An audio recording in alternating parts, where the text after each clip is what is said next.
शुरू में मुझे मेरी नंद में कोई दिलचस्पी नहीं थी, पर मैं हैरान थी कि कैसे इतनी मासूम लड़की को बद किरदार करार देकर 3 बार तलाक हो सकती है। मेरी नंद बहुत खामोश तबीयत और बिल्कुल मासूम बच्चों की तरह थी। मुझे उस पर बहुत तरस आता। मैंने उसकी शादी अपने भाई से करवाने का सोचा। मेरी नंद की चौथी शादी थी जो मैं अपने भाई से करवा रही थी। मेरी नंद शादी के बाद 15 माह तक हामला रहकर बच्चा जना और इसी रात तलाक लेकर घर आ गई और कहती शौहर ने बदकिरदारी का इल्ज़ाम लगाकर घर से निकाल दिया। लेकिन ताज्जुब की बात यह होती कि ना तो इसके पास बच्चा था और ना ही इसकी हालत इतनी नाजुक थी कि बच्चा हुआ हो, लेकिन वो बहुत ज़्यादा कमज़ोर हो चुकी थी। मेरी सास अब इसकी शादी करने से खौफज़दा हो गई थी कि फिर तलाक हो जाएगी, जबकि मुझे ये राज जानना था। इसीलिए मैंने अपनी सास को रजामंद किया कि वो मेरे भाई से इसकी शादी करवा दें। मेरा भाई भी इस शादी से इनकारी था। मैंने इसे मनाया और कहा कि तलाक याफ्ता लड़की को सहारा देना बहुत बड़ा सवाब है। वो बहुत मुश्किल से माना। इसका कहना था कि जब इसकी 3 तलाकें हुई हैं और हर किसी ने इस पर बदकिरदारी का इल्ज़ाम लगाया है, तो कुछ तो सच्चाई होगी। लेकिन मैंने अपने भाई को इसकी खूबियां गिनवाकर इसकी शादी अपनी नंद से करवा दी। शादी के 1 माह बाद ही मेरी नंद हामला हुई। इसके बाद जो राज हमें मालूम हुआ वो रूह लर्जा गया। मेरा नाम मोमना है। मैं 35 साल की हूँ। मेरे 2 बच्चे हैं। मेरी शादी को 12 साल हो चुके हैं। मेरा शौहर मजदूर पेशा इंसान है। घर अल्लाह के फजल से अपना है। मेरी 2 नंदे हैं और 2 ही देवर। मेरा शौहर बहन भाइयों में सबसे बड़ा है। बड़ी वाली नंद की शादी मेरी पहली औलाद होने के बाद हुई और अब वो खुद 2 बच्चों की माँ है और अपने घर में खुश खुर्रम है। मेरे दोनों देवर भी शादीशुदा हैं। ससुर का इंतकाल हो चुका है और सास छोटी नंद की फिक्र में बीमार रहती हैं। मेरी छोटी नंद से अब सब घर में चिढ़ने लगे थे। वजह इसकी 3 तलाकें थीं। मेरे शौहर समेत इसके सब भाइयों को इसकी ज़ात एक बोझ लगती थी, जबकि वो हर वक्त गुमसुम रहती थी। इसकी सेहत सूखे तिनके जैसी हो चुकी थी। इसकी पहली शादी हमारे पुराने मोहल्ले के एक लड़के से हुई थी जो स्कूल में टीचर था और मेरी नंद को पसंद करता था। मेरी नंद का नाम फरहीन है। फरहीन की पहली शादी बहुत धूमधाम से हुई थी। इसके ससुराल वाले भी बहुत खुश थे। लेकिन शादी के दूसरे रोज ही फरहीन ये जिद लगाए बैठ गई कि वो ससुराल नहीं जाएगी, जिससे सुनते सब परेशान हो गए और ज़बरदस्ती इसे ससुराल भेज दिया। लेकिन इसके बाद इसका रवैया अजीब हो गया। शादी के 1 माह बाद वो हामला हो गई। इसके ससुराल वाले बहुत खुश थे, लेकिन फरहीन बिल्कुल खामोश। वो एक लफ्ज़ मुंह से ना कहती थी, सिर्फ बुत बनी बैठी रहती थी। शादी से पहले भी वो ऐसी ही थी, लेकिन इस कदर एबनॉर्मल भी नहीं थी। जबकि इसका शौहर का कहना था कि वो करीब भी नहीं आने देती। अमूमन हमल 9 माह का होता है, लेकिन इसका 15 माह का हुआ। इसने जिस दिन अपनी उम्मीद से होने का सबको बताया, इसके 15 माह बाद इसका बच्चा हुआ और उसी रात तलाक। मेरा शौहर और देवर लड़ने के इरादे से वहां जाने लगे तो फरहीन इनके पाँव में गिर गई और रोते हुए चिल्लाने लगी कि खुदा के लिए मत जाएं, वो मेरे बच्चे को मार देंगे, प्लीज मत जाइए, आपको अल्लाह का वास्ता। इसकी कस्में और दुहाइयां सुनकर मेरा शौहर मजीद भड़का और कहा कि ऐसे कैसे छोड़ देंगे, मैं अभी जाऊंगा और तुम्हारी औलाद भी लाऊंगा। तो वो चिल्ला उठी और चिल्लाते हुए कहने लगी, मैं अपनी जान ले लूंगी, मैं खुद को मार लूंगी अगर आप वहां गए। तो मेरे शौहर जब्त करके रह गए। इसके बाद फरहीन को इसके हाल पर छोड़ दिया।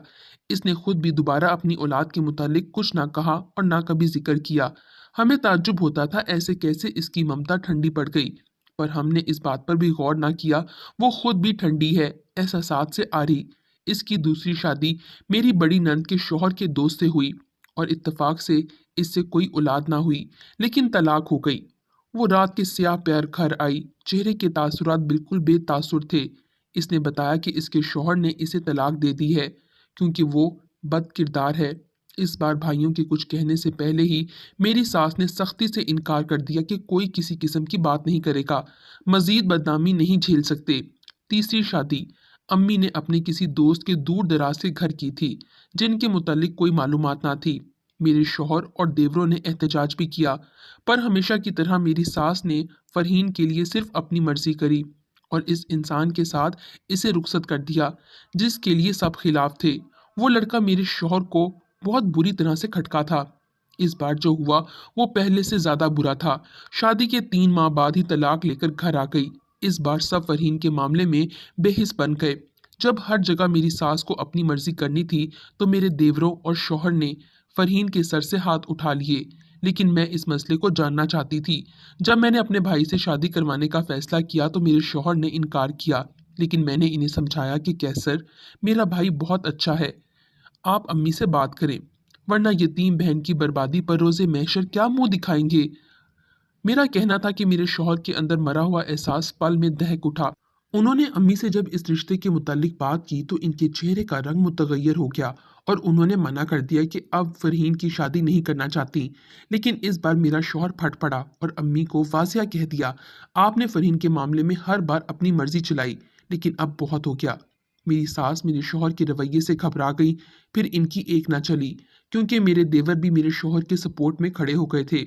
फिर मेरी सास को हामी भरनी पड़ी। अभी शादी को महीना ही हुआ था जब मेरी नंद ने मेरे भाई के सामने कहा कि वो हामला है। मेरे भाई ने इसके मुंह पर जोरदार थप्पड़ मारा और इसी वक्त मुझे फोन करके बुलाया। इसके बाद जो बात मेरे भाई ने मुझे बोली वो मेरे औसान खता कर गई। मेरे भाई ने मुझसे कहा कि ये माँ बनने वाली है, जबकि मैंने अभी तक इसे छुआ भी नहीं। वो भी मेरी नंद को तलाक देने वाला था जब मैंने इसे रोक दिया और अपनी नंद के करीब गई, जो गुमसुम बैठी रो रही थी। मैं इसके पास बैठी और इसे बगौर देखा। मेरी आंखें अचानक नम होने लगीं। मैं जो कभी इसे पलटकर देखना पसंद नहीं करती थी, वो हमारे लिए बदनामी का दाग थी। मुझे आज इस पर टूट कर तरस आया। वो चेहरे से बरसों की मरीजा लग रही थी।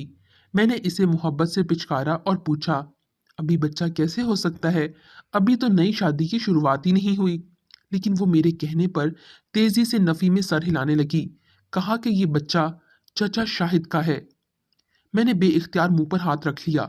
पीछे खड़े मेरे भाई का सब्र टूटने लगा। वो मारने आगे बढ़ने ही लगा था कि मैंने रोक दिया। चचा शाहिद कौन? मुझे वो हवासों में नहीं लग रही थी।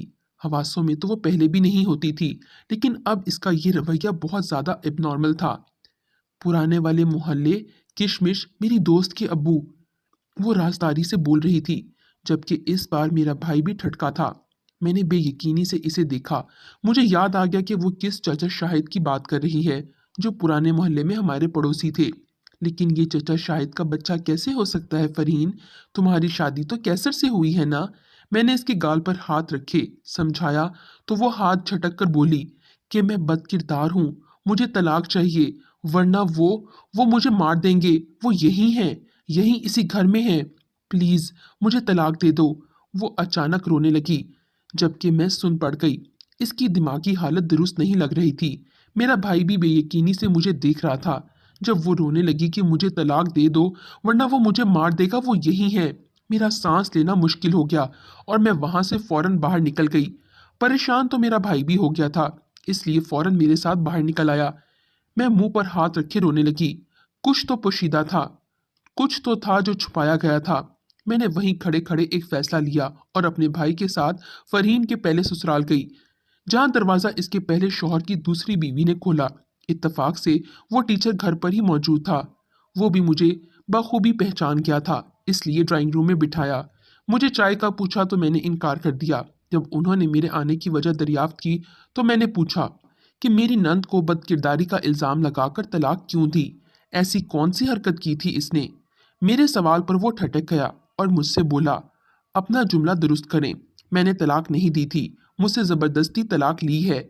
मैं इसकी बात पर चौंक गई और इससे मुकम्मल बात बताने का कहा तो वो जैसे जैसे बताता गया मुझे मेरा वजूद पत्थर का लगने लगा। वो कह रहा था कि मेरी नंद इसके करीब आते ही रोने लगती थी। वो इससे शदीद खौफजदा रहती थी। इसके अलावा अपने देवर और जेठ से भी डरती थी। जब वो इसके करीब जाने लगता तो वो खौफजदा होकर रोने लगती और खुद को नोचने लगती। मैंने इससे कहा कि इसका हमल 15 माह कैसे ठहरा, तो इसने बेइख्तियार अफसोस भरी गहरी सांस ली और बोला कि वो तो इसके छूने से पहले ही खुद को हामला कहती थी, जबकि शादी के 6 माह बाद वो हामला हुई थी। लेकिन इसने शादी के दूसरे हफ्ते ही कहना शुरू कर दिया था कि वो हामला है, बदकिरदार है, इसे तलाक दे दो। मैं काफी हद तक इसका मसला समझ चुका था। मुझे मालूम तो पहले ही हो गया था कि इसके साथ कोई खतरनाक हादसा हुआ है, पर मैं इसकी बात पर पर्दा रख रहा था। लेकिन जब इसकी हालत पागलों जैसी होने लगी और मेरे वक्त देने पर भी वो ठीक ना हुई, तो मैंने इसके इलाज के लिए किसी अच्छे माहिर नफ्सियात से बात की। तो इसने लड़की के मुतालिक जानना चाहा और जब मैं यही बात आपकी सास से पूछी तो उन्होंने ये कहकर बात टाल दी कि बचपन में सीढ़ी से गिरने की वजह से चोट लगी थी, इसीलिए वो ऐसी है। میں پہلے پریشان ہوا پر مجھے اندازہ ہو گیا کہ وہ دماغی طور پر ٹھیک نہیں ہو سکے گی۔ میں نے اسے بہت سنبھالنے کی کوشش کی کیونکہ میں اس سے محبت کرتا تھا، پر وہ نہ سنبھلی۔ جب اس نے بچے کو جنم دیا تو وہ بچہ مردہ تھا۔ خوف کے زیر اثر اس بچے کی دھڑکن بند ہو چکی تھی۔ اس نے مردہ بچے کو جنم دیا تھا۔ اس کا حمل 9-8 ماہ کا تھا، لیکن جب وہ سب کو یہ کہہ رہی تھی کہ وہ ماں بننے والی ہے تو اس کی بات سچ رکھنے اور اس کا راز پوشیدہ رکھنے میں انکار نہ کر سکا۔ مجھ سے طلاق مانگتے وہ کہہ رہی تھی اگر میں نے طلاق نہ دی تو کوئی اسے مار دے گا۔ میں پوچھتا کون، تو وہ نام بھی نہیں بتاتی تھی۔ میں نے بہت کوشش کی۔ جب وہ خود کو نقصان پہنچانے لگی تو مجھے مجبوراً طلاق دینی پڑی۔ مجھ سے حقیقت جاننے سے بہتر ہے کہ آپ اپنی ساس سے حقیقت معلوم کریں۔ مجھے یقین ہے کہ وہ ضرور آپ کے سوالات کا جواب دے گی۔ مجھے افسوس ہے فرحین کے لیے، میں اس کے لیے کچھ نہ کر سکا۔ وہ افسوس سے کہتے چپ ہو گیا۔ یقین تو مجھے تب بھی نہ ہوا تھا جب وہ 15 ماہ کی حاملہ ہوئی تھی، لیکن اس وقت مجھے اس کی ذات میں دلچسپی نہ تھی۔ میں نے اس ٹیچر سے کہا اگر ایسی کوئی بات تھی تو آپ نے ہم میں سے کسی کو کیوں نہیں بتایا؟ میرے پوچھنے پر اس نے مجھے گھورا اور پھر جو جواب دیا وہ مجھے مزید حیران کر گیا۔ جب اس نے کہا کہ آپ کی ساس اور بڑی نند ساری باتوں سے واقف ہیں، میرے لیے بنا سہارے کھڑا رہنا مشکل ہو گیا۔ بات مزید الجھ گئی تھی۔ کچھ بھی سمجھ نہیں آ رہا تھا سوائے اس کے کہ فرحین کے ساتھ کچھ غلط ہو چکا ہے۔ میں وہاں سے فرحین کے دوسرے سسرال گئی۔ میرا بھائی بھی میرے ساتھ تھا، وہ خود بہت پریشان تھا۔ دوسرے سسرال سے بھی یہی معلوم ہوا کہ وہ لڑکے کے چھونے سے پہلے ہی حاملہ ہو چکی تھی اور اپنے منہ سے قبول کیا تھا۔ وہ ایک بدکردار لڑکی ہے، اور یہاں سے بھی یہی معلوم ہوا کہ میری ساس اور نند اس بات سے واقف ہیں۔ میرا ضبط ٹوٹنے لگا اور سر درد سے پھٹنے لگا۔ اب ان سب کا جواب تو صرف میری ساس ہی دے سکتی تھی، اسی لیے میں وہاں سے سیدھا اپنے سسرال گئی۔ رات کا وقت تھا، سب گھر پر موجود تھے۔ میں نے سب کو باہر بلایا۔ میری ساس سمیت سب لاؤنج میں آئے تو میں نے بنا کسی ملاوٹ کے شروع سے لے کر آخر تک ساری بات سب کے سامنے گوش گزار کر دی۔ سب کی نظریں میری ساس کی طرف تھیں، جن کا چہرہ لٹھے کی مانند سفید ہو رہا تھا۔ میرے شوہر نے غصے سے میری ساس سے پوچھا کہ ایک ایک بات بالکل سچ بتا دیں، مزید جھوٹ کی گنجائش نہیں، تو وہ رونے لگی۔ میں نے اپنی ساس کو کہا کہ فرحین کی حالت اتنی خراب ہے کہ وہ مر بھی سکتی ہے اور اس کی موت کی ذمہ دار صرف اور صرف آپ ہوں گی، تو ان کے رونے میں مزید شدت آ گئی اور پھر انہوں نے جو بتایا وہ سب سنتے میرا شوہر صوفے پر گر گیا اور سر تھامے ہچکیوں سے رونے لگا۔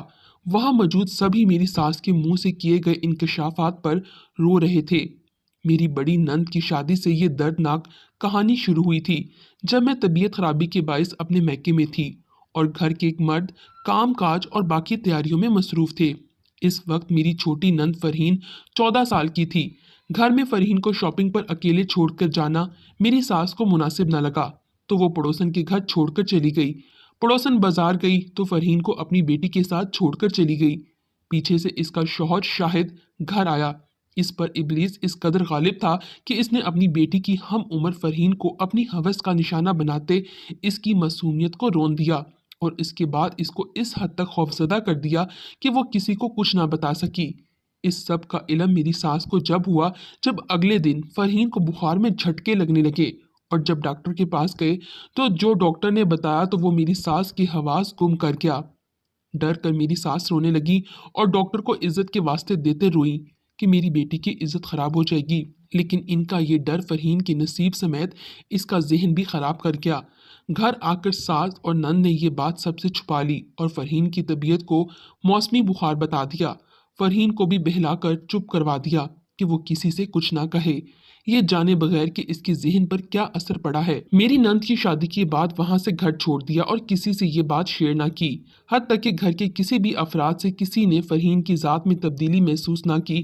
میری ساس جو سب جانتی تھی وہ عزت بچانے کو جانتے بوجھتے خاموش رہیں۔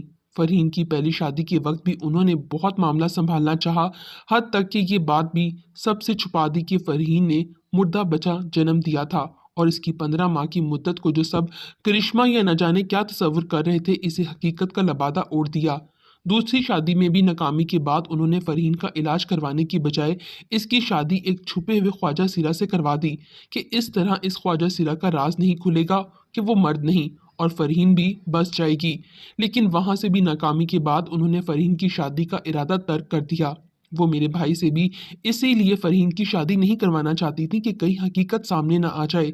अपनी झूठी इज्जत बचाने को वो फरहीन को मुकम्मल बर्बाद कर चुकी थी, और वो दरिंदा इंसान अब भी बाइज्जत परसुकून जिंदगी गुजार रहा था। जबकि फरहीन ज़हनी मरीज़ा बन चुकी थी, इसे हर जगह वही दरिंदा नजर आता था।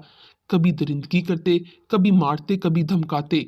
मेरी सास को ये सब बताते सीरियस हार्ट अटैक आया था। वो सीरियस हालत में थी। बड़ी नंद मिलने आई तो मेरे शौहर और देवर ने इसे घर से निकाल दिया, जिसने खुद की नाम निहाद इज्जत का भरम रखने छोटी बहन को खो दिया था। इस वाक़े को 3 महीने हो चुके हैं। मेरी सास की तबीयत अब बहुत बेहतर है, घर पर है, सब इनसे खफा हैं। मेरी बड़ी नंद से कोई नहीं मिलता। फरहीन की हकीकत जानने के बाद मेरे भाई ने फरहीन को दिलो जान से कबूल कर लिया और अब इसका इलाज जारी है। जबकि इज्जत की परवाह किए बगैर मेरे शौहर ने शाहिद पर केस किया है, जो हमारी तरफ से बहुत मजबूत है, और फैसला ना आने तक चाचा शाहिद को हिरासत में रखा गया है, क्योंकि इनके खिलाफ गवाही देने वाली इनकी अपनी बेटी थी, जो खुद इस वाक़े की गवाह थी, लेकिन खौफ से अब तक खामोश थी। लेकिन शादी के बाद ज़मीर का बोझ हल्का करने इसने अपने बाप के खिलाफ बयान दिया। फरहीन का इलाज शुरू हो गया है और डॉक्टर्स ने बड़ी उम्मीद दिलाई है कि वो जल्द ठीक हो जाएगी। प्यारे लोगों, आज का दौर किसी पर भरोसा करने वाला नहीं है, खासकर बेटी जात के मामले में। आजकल नेक लबादा ओढ़े इंसानी रूप में दरिंदे छुपे बैठे हैं। आपकी एक खामोशी और न जाने कितने लोगों की जिंदगी बर्बाद कर सकती है। खामोश ना रहें, ना रहने दें। इज्जत उसकी गई जिसने इंसानियत का नाम डुबोया। चुप रहना भी एक जुल्म है। एहतियात करें। जज़ाकल्लाह।